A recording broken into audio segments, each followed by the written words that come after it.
Ellen Prokop is an art historian who specializes in Spanish art of the 16th and 17th centuries.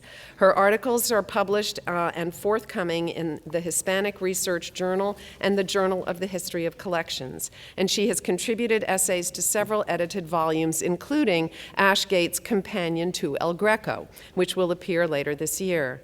She's currently preparing 2 book-length manuscripts, an overview of the collecting and exhibition history of Bartolomé Murillo, Diego Velázquez, and El Greco, and an annotated translation of Fray Juan Ricci's artistic treatise of around 1660, La Pintura Sabia. Her postdoctoral research has been supported by the Samuel H. Kress Foundation, the Andrew W. Mellon Foundation, and the National Endowment for the Humanities. She regularly teaches undergraduate and graduate level courses at New York University and Hunter College, as well of the city of New York, and even as she also contributes mightily to the well-being of the Frick Art Reference Library through her day job as an associate photo archivist, for which we treasure her presence. This morning, Ellen will set the stage for the presentations to follow with her paper titled The Father of Modern Painting, El Greco's Critical Fortunes. So please join me in welcoming Ellen Prokop.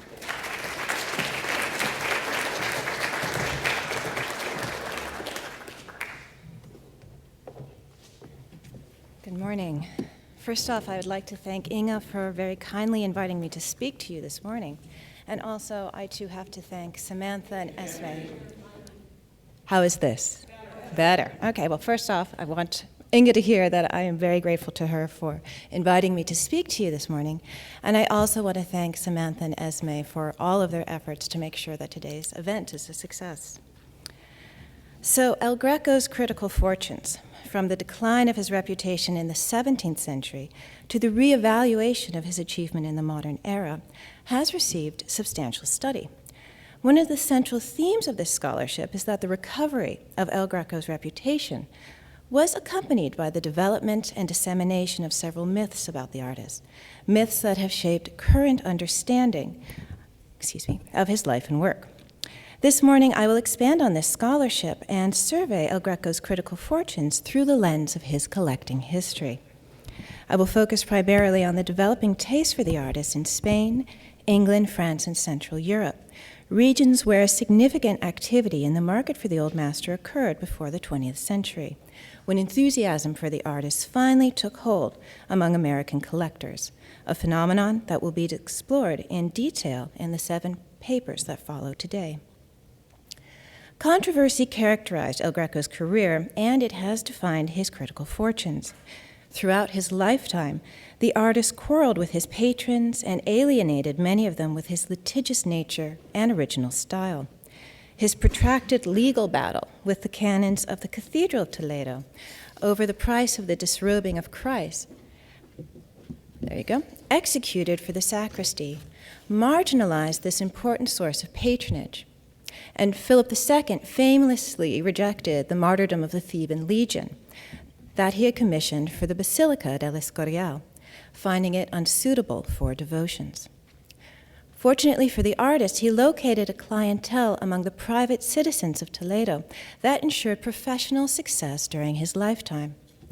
The elite of the city commissioned altarpieces for their funerary chapels and portraits for their residences. They also purchased great quantities of devotional paintings by the master and his workshop, 92 of which have been located in 36 17th century Toledan collections, a testament to the artist's popularity in his own time. Yet, El Greco's reputation deteriorated rapidly as the century progressed. Although his name occasionally surfaces in 18th century inventories, owners generally inherited rather than pursued his work. The decline of El Greco's reputation can be charted in the literature. His earliest biographers were ambivalent when assessing his oeuvre, preferring his more naturalistic portraits to his late religious works. Those of the 18th and early 19th century, however, were positively hostile to all paintings from his brush, no matter what the genre. The artist and art theorist Francisco Pacheco, who visited El Greco in 1611, was cautious in his assessment of the Old Master. Pacheco maintained that he disagreed with many of El Greco's opinions, especially the artist's disdain for drawing, and he was positively shocked by what he called his cruel daubs. And yet, Pacheco admitted that El Greco ranked among the greatest artists of his time.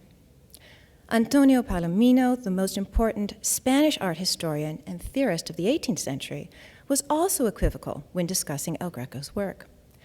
Palomino asserted that El Greco was a superior portrait painter, but he condemned his late style, which he called extravagant. He ascribed the originality of El Greco's late manner to the frequent confusion of his work with that of his master, Titian. To differentiate his hand, Palomino postulated, El Greco resorted to such stylistic extremes that his work became plagued by disjointed drawing and garish color. Juan Agustín Cian Bermúdez upheld this critical tradition in his seminal Dictionary of Spanish Artists in 1800. Following up on Palomino, he agreed that El Greco adopted an extravagant second manner to distinguish his work from Titian's. The conception of El Greco as this misguided artist struggling to out-Titian by adopting a manner that was even more loose, gestural, and dynamic than that of the Italian master continued into the 19th century, when French writers gave this invention a new twist. Chauvinistically, French critics linked El Greco's artistic struggle to the oppression that, they maintained, he must have experienced in the socially and politically conservative world of early modern Castile, due to his unconventional style, as well as his foreign birth. Such relentless persecution, they reasoned, produced the intense mental struggle and spiritual anguish that could only result in neurosis. Thus, the legend of El Greco the lunatic, whose frenzied late manner, characterized by flickering lights and elongated forms, mirrored his deteriorating mental state, was born. Frédéric Guillet promoted this myth in his popular Dictionary of Spanish Painting of 1816, decrying El Greco as a madman who led his apprentices astray. Guillet had been active in Spain as an artistic advisor to Joseph Bonaparte during the French occupation, and he oversaw the transfer of scores of paintings from the royal collection in Madrid to Paris, where they were exhibited with other spoils from the Peninsular War at the Musée Napoléon, established at the Louvre in 1802. The museum's exhibition of Spanish painting was popular, introducing the French public to a relatively neglected national school, and always opportunistic, Guillet's dictionary capitalized on the growing interest in French audiences among French audiences in Spanish art. Now, although many of the museum's paintings were returned to Madrid after the defeat at Waterloo, the large-scale export of Spanish art would continue throughout the century. The suppression of Spanish monasteries from 1835 to 1837 resulted in the removal of thousands of works of art from religious institutions across the peninsula. And while many of these works were incorporated into national museums, many entered private collections or appeared on the art market. The formation of the Spanish Gallery of King Louis Philippe, one of the most controversial collections ever assembled, also contributed to the diaspora of Spanish art. Benefiting from the recent privatization of the monasteries, French agents operating under the direction of Baron Taylor traveled secretly to Spain from 1835 to 1837 and secured more than 400 paintings for the king's collection, which was exhibited at the Louvre from 1838 to the first day of 1849, and attracted visitors from across Europe. Surprisingly, Louis Philippe retained the collection after his abdication in 1848, even though it had been purchased with public funds. 3 years after his death, in 1850, it was sold at auction in London, a major event in the collecting history of Spanish art.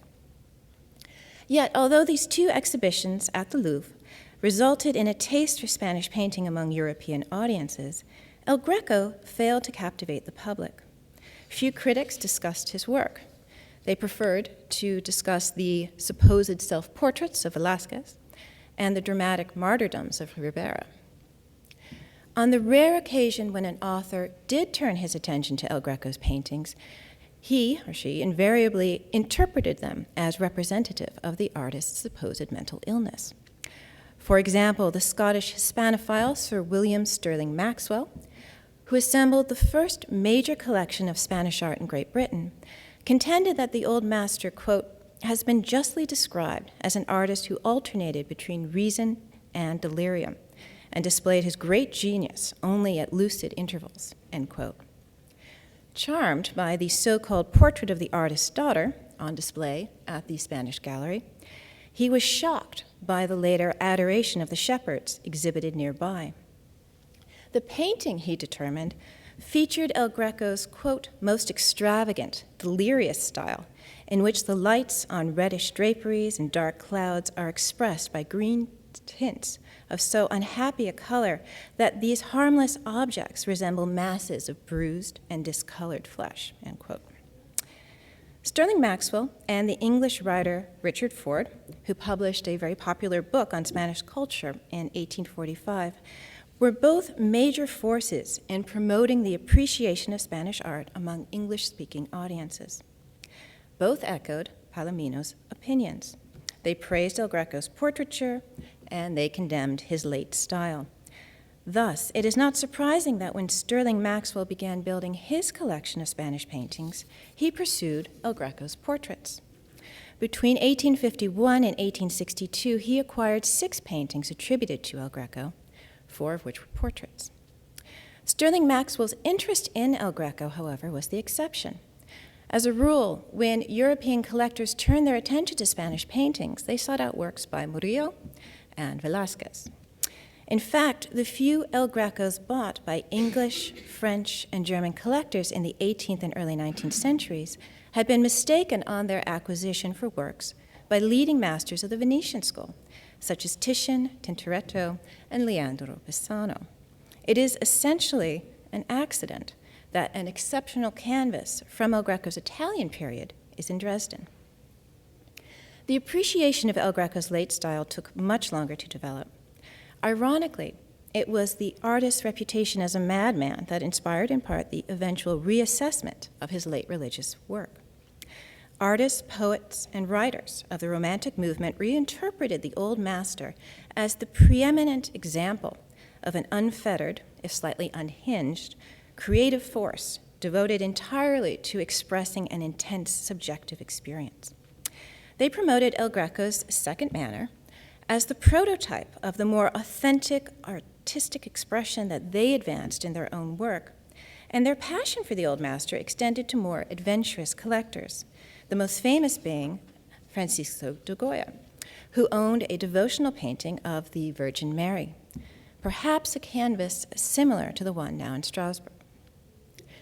Inspired by the relative isolation of Spain and the perceived exoticism of its culture, Théophile Gautier traveled to the country in 1840 and recorded his observations in a popular book. He actively sought out works by El Greco, and his comments presented a much more sympathetic assessment of El Greco's late style than had been previously published. For example, he asserted that the baptism of Christ, quote, belongs entirely to El Greco's second manner, an abuse of black and white, violet contrasts, peculiar colors, and contorted attitudes, but it is all inspired by a depraved energy which reveals the great painter and the madman of genius. Few pictures have interested me as much as those of El Greco, end quote. Significantly, Gautier misidentified several of the pictures he viewed abroad. What he described as El Greco's most dynamic version of the crucifixion actually is a work by Mateo Rizzo the Younger. Gautier's misidentifications, however, are understandable. His knowledge of the artist had been molded by myth. He was looking for expressive brushwork that betrayed a frenzied application and rich colors shot through with black that gave vent to inner turmoil. Thus, although such misattributions frustrate scholarship, they are a fascinating aspect of his collecting history. The formal qualities that critics and collectors consider characteristic of El Greco's style, as well as those that they overlooked, are instructive issues for us to consider. Gautier's enthusiasm, however misplaced, is credited for inspiring his friend, Eugène Delacroix, to collect one of El Greco's paintings. Delacroix's acquisition established a trend.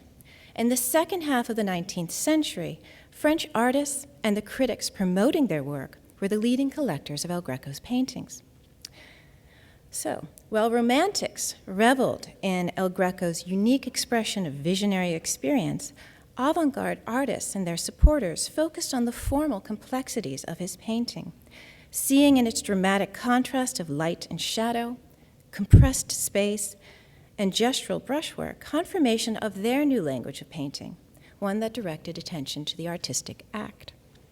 Edwin Manet, Gustave Courbet, and Paul Cézanne copied El Greco's paintings in Madrid or from print reproductions, working through the central issues of their art from a new angle.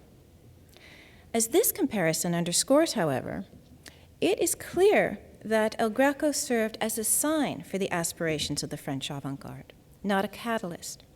It is not certain if Cézanne ever saw a painting by El Greco, and it may not matter because in the end, Cézanne didn't need El Greco. El Greco, however, needed him. It was the correspondences between the paintings of El Greco and Cézanne, as perceived by the critics Maurice Denis, Julius Mayer-Raffa, and Roger Fry, that led them to conclude that El Greco was the prophet of modernism, and knowledge of his work would promote increased comprehension of Cézanne and modern art. And as some later critics would also claim, Cubism, too. Hugo von Schutte, the director of the Alta Pinakothek, summarized their position neatly, quote, "As admiration for Greco grows, so will understanding of Cézanne," end quote. In effect, avant-garde artists and the critics who supported their work discovered in El Greco a lingua franca for modernism, and the collecting activity of this group highlights their artistic ideals as well as their ambitions to establish their own versions of modernism. At the forefront of this group of collectors was the poet and critic Zacharias Struck, who owned 2 works by El Greco. Enthusiastically proclaiming him the Delacroix of the Renaissance, he encouraged Manet to study his example. Manet's famous trip to Madrid in August of 1865 affirmed his appreciation of the old master. In a letter to Struck, he noted that El Greco's paintings were indeed bizarre, but his portraits, which he had studied very attentively at the Prado, were beautiful. Jean-François Millet acquired at least 3 paintings by El Greco, all of religious subjects: Saint Ildefonso, Saint Francis in Meditation, and a Saint Dominic in Prayer. According to contemporary reports, the Saint Ildefonso was installed over the artist's bed, while the other 2 canvases hung in his studio. The Saint Francis eventually entered the collection of Leo and Gertrude Stein, where it was displayed among works by Cézanne, Picasso, and Matisse before the rupture between the siblings in 1914 led to the division of their assets, and Leo secured the El Greco. The images of Saint Ildefonso and Dominic were eventually acquired by Edgar Degas, and both remained in his collection until his death. Degas' extensive collection, which included hundreds of paintings and drawings by Delacroix and Ingres, masterpieces by Manet, and a large group of Japanese prints, was assembled rapidly between 1890 and 1904. He owned only a few old master paintings, which were surprisingly unexceptional, except for the 2 El Grecos. These paintings were apparently acquired on the advice of his 2 close friends, Henri Rouat and the printmaker and publisher Michel Monzi, both of whom were noted collectors of 19th century French painting, although their interests extended to a handful of old masters whose work they believed shared stylistic affinities with the avant-garde. Rouat purchased 4 El Grecos during his career, and Monzi reportedly owned 2, although I have been able to trace only 1. These enthusiasts were renowned among their peers for their patriotic promotion of the French school and the innovative installation of their holdings. Visitors to their homes would find an El Greco installed next to a Delacroix, a Poussin juxtaposed with a Degas, Such displays that illustrated the collector's conception of the continuity of the Western artistic tradition, from the early modern period to the modern, would become a motif in the collecting history of El Greco. Degas' collection sought to document the origins of the grand tradition of 19th century French painting and establish his place within it as a modern old master. Although a foreigner, El Greco was absorbed into this tradition because the French Romantics had legitimized his role as a precursor to the avant-garde. Degas considered founding a private museum to preserve this unique record of French painting, but his plan was never realized, and the majority of his holdings were dispersed in 1918, the year after his death. Now, it is significant that several of the El Grecos circulating among this tightly knit group of friends and colleagues had been included in the Paris sale of the collection of the Contessa de Quinto, widow of the Spanish politician Abia de Quinto y Cortez, the first Conde de Quinto. Like the London sale of the Spanish Gallery in 1853, the 1865 auction of the Collection de Quinto was a major source of Spanish paintings for European collectors, releasing 145 works, including 18 El Grecos, into the market. It is also significant that the handful of paintings I have mentioned were all in private hands. Despite the rapid rise of El Greco's star in the 1890s, it was still difficult for the public to see examples of his work outside of Spain. This, however, was going to change. In El Greco's adopted homeland, interest in the artist had been steadily increasing throughout the second half of the 19th century, due in part to the robust art market that had developed in the wake of the suppression of the monasteries, a market that engendered a new type of collector, young, middle class, cosmopolitan, that was intrigued by El Greco's originality. An additional factor was the arrival in 1872 at the Prado Museum of a group of 15 paintings attributed to El Greco that included magnificent examples of his late religious work.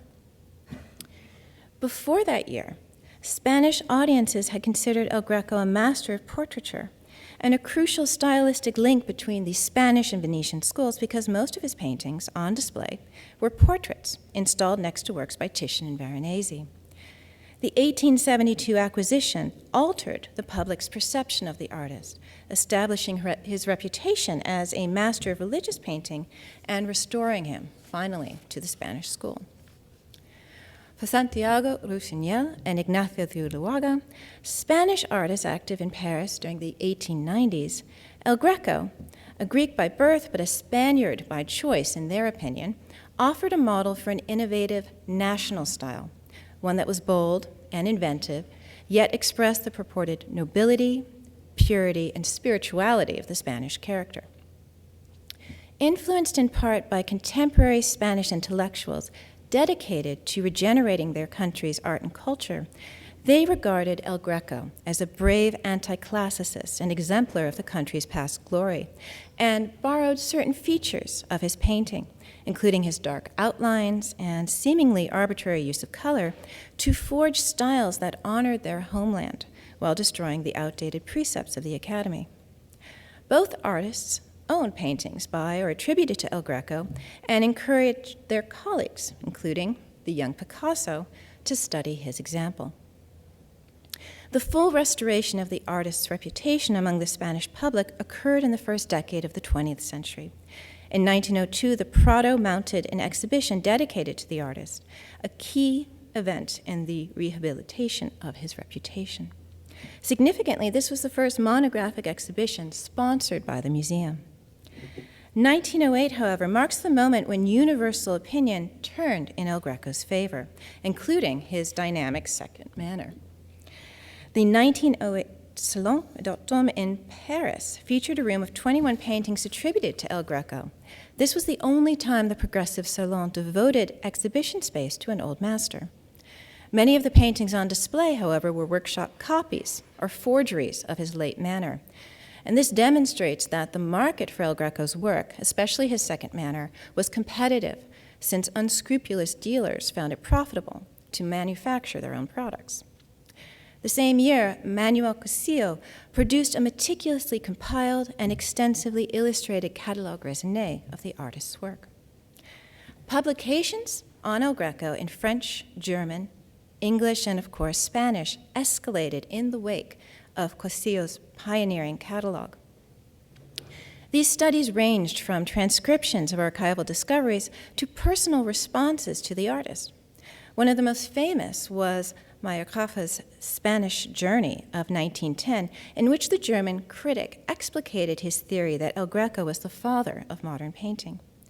His opinions were supported by his English colleague, Roger Fry, who, inspired by his study of the El Grecos on view in Lionel Harris's Spanish art galleries in London, wrote a series of articles in 1913 that compared the old master's feelings for, quote, plastic unity and rhythmic amplitude, end quote, to the contemporary developments in European art that he most admired, concluding that, quote, here is an old master who is not merely modern, but actually appears a good many steps ahead of us, turning back to show us the way, end quote.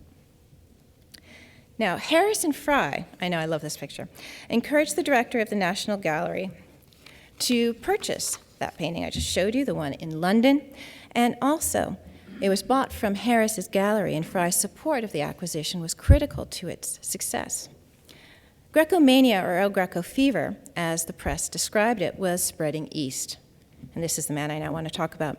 Two major exhibitions featuring works by the artist were held in Munich and Dusseldorf in 1911 and 1912, respectively, and both showcased the collection of the Hungarian entrepreneur Marcel Nemus. Like his French colleagues, Nemus avidly collected Impressionist and Post-Impressionist artists, as well as the old masters he believed shared stylistic affinities with them, forming a collection that, in his opinion, privileged sensory experience and drew formal parallels across centuries and national boundaries. Nemus was not just an enthusiast, but a collector as well, and an investor. In 1911, he contacted Schutte, the newly appointed director of the Alta Pinakothek, and offered to loan the gallery several of his paintings, including his 8 El Grecos. An offer that caused concern among many in the museum's world, as the exhibition of a private collection in a national museum appeared suspiciously commercial. Despite their qualms, Schutte was very interested. Like Nemus, Schutte believed that old master paintings should not be isolated in galleries dedicated to discrete time periods, but they should be displayed next to contemporary works of art, thus forging compelling connections across the history of Western art. Putting this methodology into play, Schutte actively pursued an El Greco for the gallery in 1909, despite its astronomical price, because he hoped to create a new awareness of universal aesthetic values by hanging the museum's latest acquisition next to works by modern masters he had supposedly inspired, a group that was now extended to the early German Expressionists. Once again, El Greco's extravagant second manner was undergoing a reevaluation.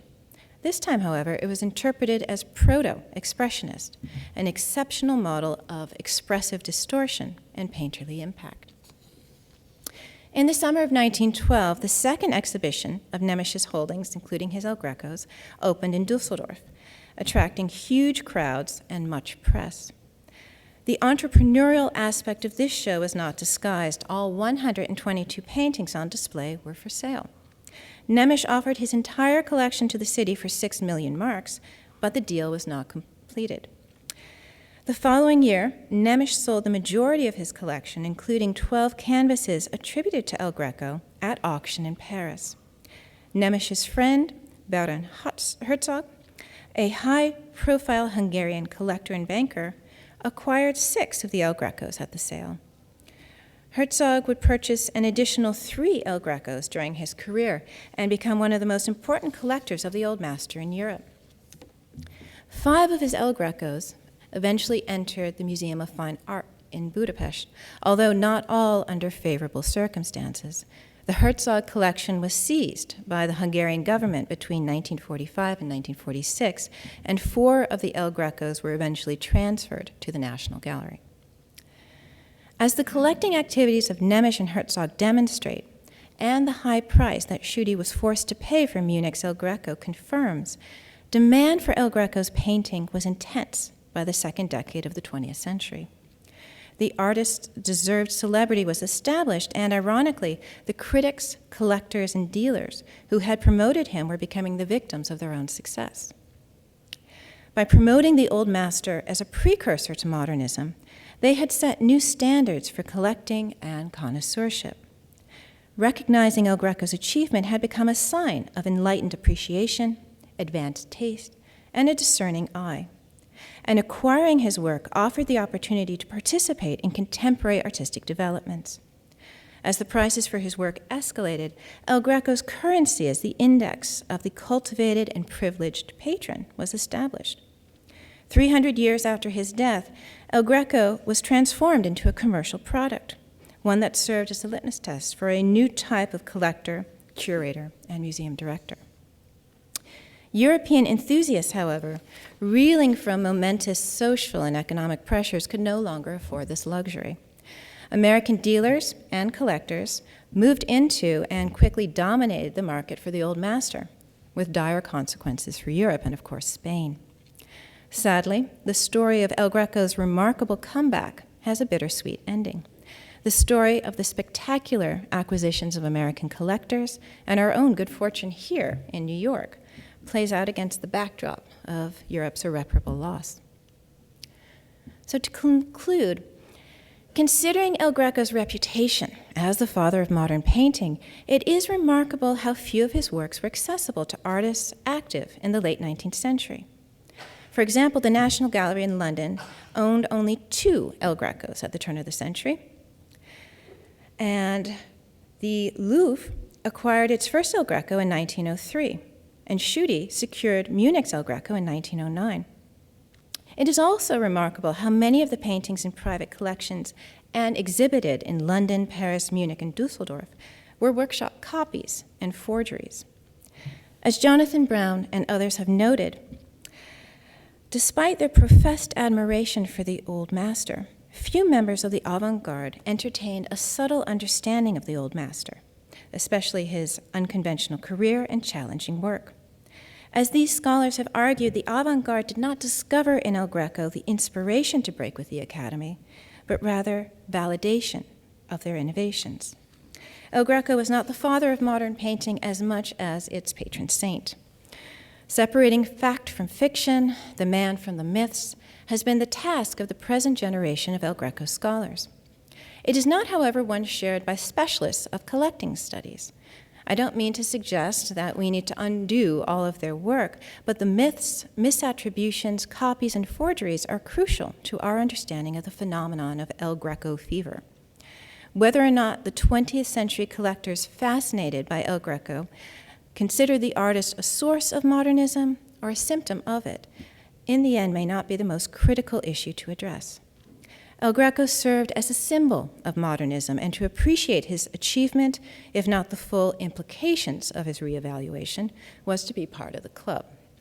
Today's talks will shed more light on the development of the taste for El Greco, tracing the implications of Greco Mania for American collecting. Thank you.